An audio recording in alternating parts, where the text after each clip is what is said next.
Halo Sobat Bola Indonesia, apa kabar? Semoga semua dalam Baik, kondisi sehat dan bahagia. Amin, amin. amin. Kita mau mengulas pertandingan yang baru saja usai antara Indonesia melawan Hong Kong yang berakhir dengan 5-1 untuk Indonesia.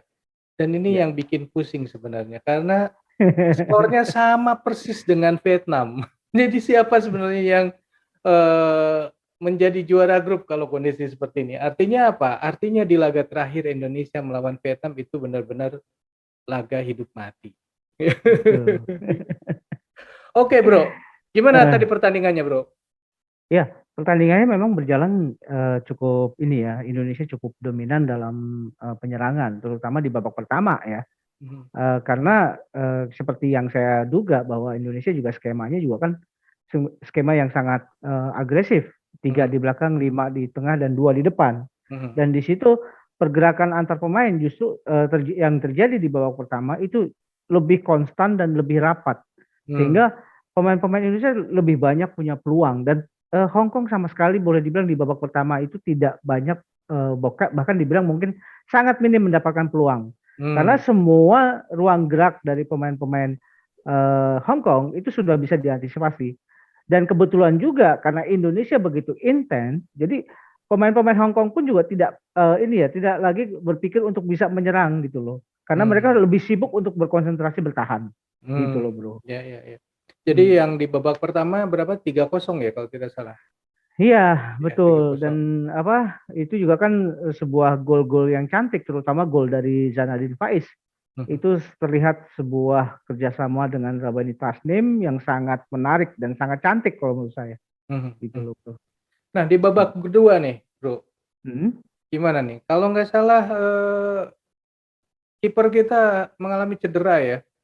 Betul, dan Mhm. ini juga cukup menguras emosi juga. Saya pikir gini, memang sejak itu kan Cahya Supradi kemudian cedera dan di situ juga Ahmad Rusadi itu melakukan pelanggaran di kotak penalti, Mhm. tangannya handsball. Hmm. Nah, tapi gerakan dari Cahya Supriyadi ini kemudian berbenturan dengan temannya sendiri dan itu ternyata agak fatal gitu loh bro. Sampai Cahya Supriyadi harus diangkut dengan ambulans dan itu Mhm. harus langsung masuk rumah sakit saya pikir.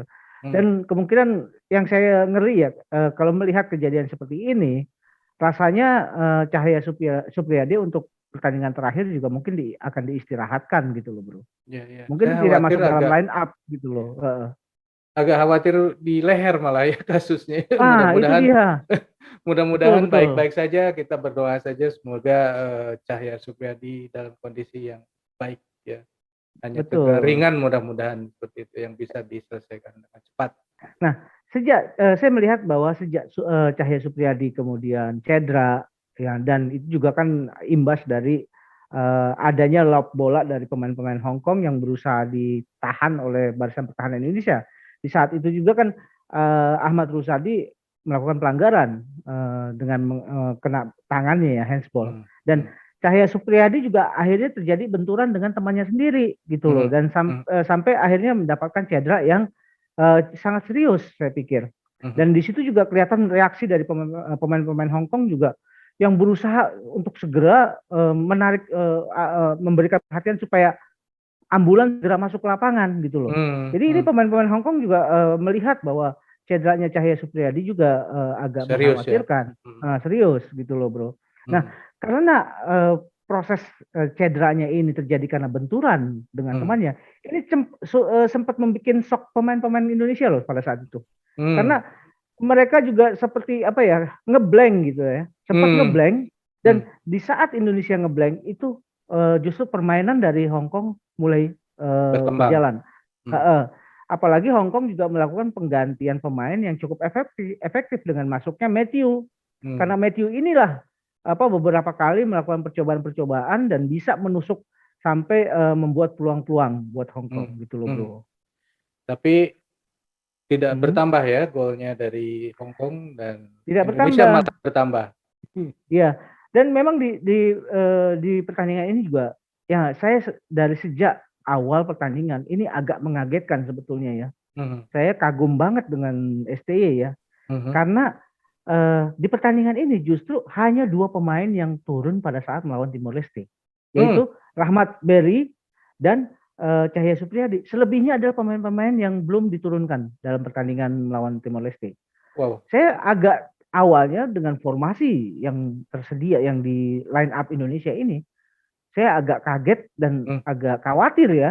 Hmm. Apakah pemain-pemain ini bisa langsung nyetel, bisa Hmm. langsung dapat chemistry? Hmm. Sementara pertandingan ini juga kan tidak kalah pentingnya gitu loh, bro. Betul. Hmm. Dan ternyata ya itu tadi baru saya mungkin kita semua fans Indonesia juga mulai menyadari Hmm. bahwa perimbangan kualitas antara pemain yang menjadi pelapis dan pemain utama itu hampir sama gitu loh, bro. Hmm. Hmm. Itu Hmm. yang apa membesarkan hati kita gitu loh. Bahwa dengan pemain-pemain yang belum turun pada pertandingan lawan Timor Leste pun langsung bisa on dalam pertandingan ini. Ya, ya, ya. Itu mengagumkan, bro. Dan itu akan menyulitkan Vietnam sebetulnya karena Ya, ini ada 20 pemain sama semua. Siapa yang akan turun nanti melawan Vietnam? Kan gitu mikirnya. betul, betul. Ini memang ya itu tadi kan SDY sendiri pelatih yang sangat sulit untuk ditebak gitu loh. Mhm. Mhm. Bahkan kita aja menebak juga agak sangat sulit ya. Hmm. Karena semuanya tuh di luar dari apa yang kita perkirakan gitu loh, Mhm. susunan Mhm. pemainnya. Hmm. Dan bisa jadi ini adalah bagian dari strategi STY untuk mengecoh konsentrasi atau perhatian titik fokus dari timnas Vietnam nanti gitu loh, bro. Dan juga pemain dari Hong Kong, pelatih Hong Kong juga kan pasti tim Hong Kong juga udah memperkirakan, wah kemarin waktu lawan Timor Leste gini ini, mungkin akan Iya, seperti ini. Ternyata juga mungkin terkecoh juga mereka ya. betul, Hmm. betul. Ya, ya, ya. Tapi memang gini, kalau dalam pertandingan pertama Indonesia begitu apa ya, begitu agresif Mhm. dan semua ruang gerak itu bisa ditutup dan yang kelihatan sekali adalah lapangan tengah. Hmm. Sangat efektif permainan Indonesia dan karena di situ ada Zanadin Faiz ya. Zanadin Faiz ini sangat mobile dan sangat bagus gitu loh Hmm. dalam 45 menit pertama gitu loh. Hmm. Dia adalah jenderal lapangan tengah. Nah, begitu ada pergantian pemain di babak kedua dan di situ juga sudah mulai ada situasi Indonesia deadlock Hmm. dan Hong Kong juga sudah bisa memberikan ini ya perlawanan. Di situ lagi-lagi STY cerdas. Dia memasukkan Marcelino Ferdinand dan Robbie Darwis gitu loh. Waduh. Marcelino Ferdinand ini memang luar biasa juga bermain. Dia dengan Robbie Darwis lagi-lagi juga bermain bukan di posisi aslinya. Oh ya? Padahal posisi dia di Persib, dia adalah sebagai gelandang bertahan. Hmm. Pertandingan pertama melawan Timor Leste dia bermain sebagai stopper. Hmm. Dan di pertandingan lawan Hong Kong ini dia bermain di sayap di ini wingback. Ini pemain serba bisa ini. Wah, Betul. hebat banget ya. Iya, kombinasi dari Marcelino dengan Robbie Darwis bisa menghasilkan gol keempat Indonesia. Hmm. Gitu loh, bro. Dan Marcelino lagi-lagi melakukan aksinya di kotak penalti Hong Kong. Dia dijegal oleh pemain Hong Kong yang bisa menyebabkan penalti dan itu sukses dieksekusi oleh Marcelino untuk mendapatkan gol kelima Indonesia. Gitu loh, Oke. bro. Berarti skornya sudah sama, kita lihat dulu, kita nanti periksa lagi apa aturannya kalau misalnya semuanya sudah sama yang bisa menentukan siapa yang menjadi juara grup ya. Kita harus cek dulu nih seperti apa nanti. Tapi anyway, jadi laga Indonesia melawan Hong Kong memberikan poin penuh ya buat Indonesia 6 dan juga Vietnam juga sama-sama dengan 6. Artinya kemungkinan yang akan lolos ke babak selanjutnya ya dua ini. Tapi siapa satu di antara dua ini yang akan menjadi juara grup dan siapa yang akan menjadi runner up. Nah, cuman posisi runner up ini yang agak riskan ya nanti. Karena kita lihat di grup-grup yang lain, wah gila-gila golnya ya, banyak sekali. Oke, Sobat Bola, itulah obrolan kita mengenai laga yang baru saja berlangsung antara Indonesia melawan Hong Kong dan dimenangkan Indonesia dengan 5-1. Dan itu yang menandakan bahwa skor Indonesia bersama Vietnam itu sama-sama persis ya. Nah, menurut Sobat sendiri, siapa sebetulnya yang berhak menjadi juara grup pada kondisi saat ini? Silakan tulis di kolom komentar dan sertakan alasannya, oke? Kita akhiri dulu obrolan kita kali ini. Kita lanjut di video yang akan datang. Sampai jumpa. Thank you, bro.